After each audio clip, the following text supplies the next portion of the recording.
নমস্কার বন্ধুরা, সাবিত্রী রান্নাঘরে স্বাগতম। আমি আজকে বানাচ্ছি ডিম ভাপা। একবার রেসিপিটা দেখে নিন। এখানে 6টা ডিম নিয়েছি। 6টা ডিম আমি সেদ্ধ করে নেব। গ্যাসটা জ্বালিয়ে দিয়েছি। অল্প একটু লবণ দিয়ে এইটা 5 থেকে 10 মিনিট আমি সেদ্ধ করে নেব। ঢাকা দিয়ে দিলাম। সেদ্ধ হতে হতে আমি একটা পেস্ট বানিয়ে নেব।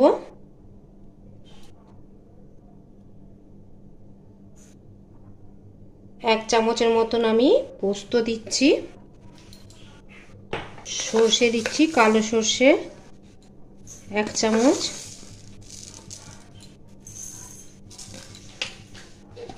চারটে কাঁচা লঙ্কা, দুটো কাঁচা লঙ্কা, দুটো পাকা লঙ্কা, 1 চামচ দই,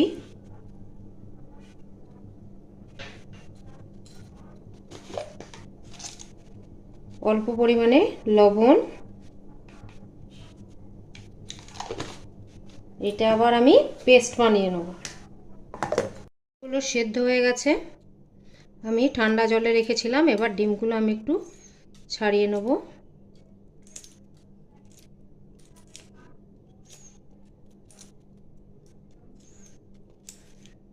আস্তে আস্তে এগুলো আমি ছাড়িয়ে নেব।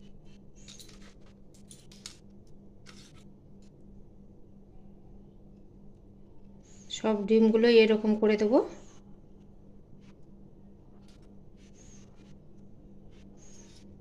এভাবে সবগুলোই আমি করে নেব।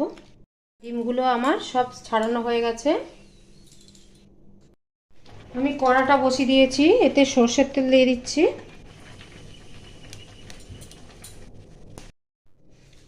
তেলটা আমার গরম হয়ে গেছে। আমি একটু রসুন দিচ্ছি, 1/2 চামচ,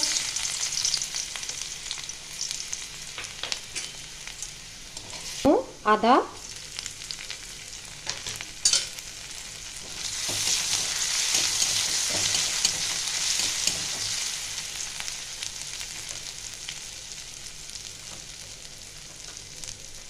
ছোট একটা পেঁয়াজ,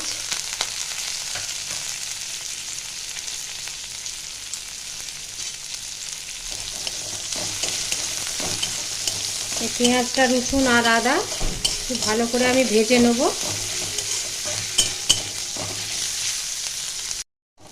এইটা আমার এবার ভাজা ভাজা হয়ে এসছে। এতে দেবো 1/2 চামচের মতো হলুদ গুঁড়ো, 1 চামচ লঙ্কা গুঁড়ো, স্বাদ মতো লবণ,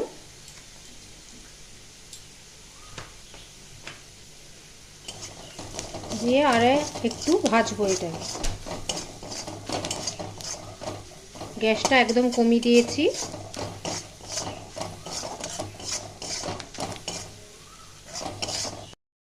এবার মশলাটা আমার হয়ে গেছে, আমি এবার বন্ধ করে দেবো।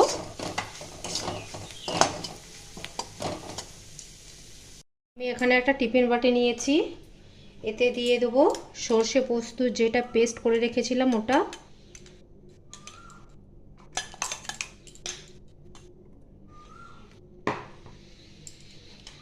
আর এখানে যে পেঁয়াজটা ভেজে রেখেছিলাম, পেঁয়াজ, আদা, রসুন, এটা দিয়ে দেবো।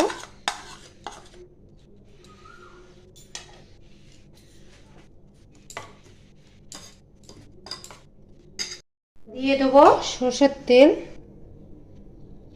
একটু বেশি করেই দেবো।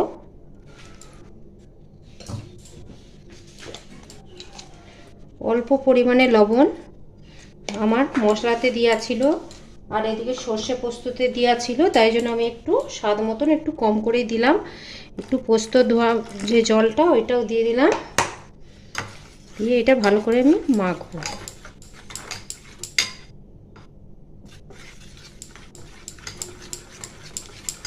যাতে ভালো করে সবগুলো মিশে যায়।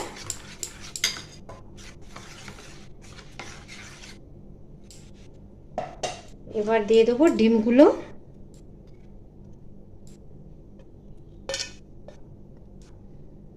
আপনারা যদি পেঁয়াজ টেয়াজ দিতে চান, পেঁয়াজ রসুন দেওয়ার দরকার নেই, এমনি পোস্ত, সর্ষে, দই দিলেই হবে। আমি একটু টেস্টের জন্য একটু দিলাম,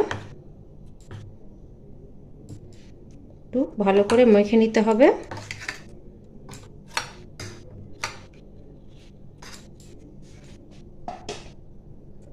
এরপরে দিয়ে দিলাম আমি দুটো পাকা লঙ্কা,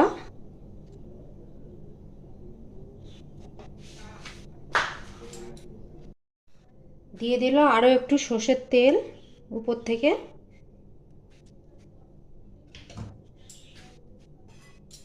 এবার আমি ঢাকা দিয়ে দিচ্ছি। এবার আমি এটা ভাপে বসাবো। আমি কড়াতে জল দিয়ে দিয়েছি আর একটা স্ট্যান্ড বসিয়ে দিয়েছি। এই স্ট্যান্ডের উপরে আমি এইটা কৌটোটা দিয়ে দেবো।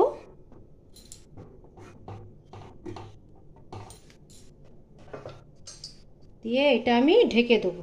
ঢেকে 10-15 মিনিট এটা আমি ফুটিয়ে নেব। আমি এটা 15 মিনিট পরে খুলে দেখছি। আমার অনেকটা জল শুকনো হয়ে গেছে।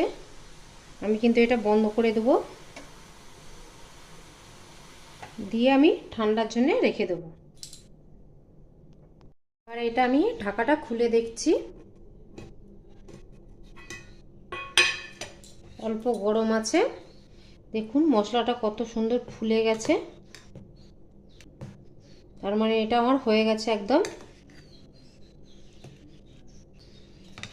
এবার এটা গরম ভাতের সঙ্গে পরিবেশন করুন। আর ভিডিওটা আমার ভালো লাগলে do like, share, comment, subscribe করতে ভুলবেন না। চলো দেখা হচ্ছে পরের রান্না নিয়ে। টাটা।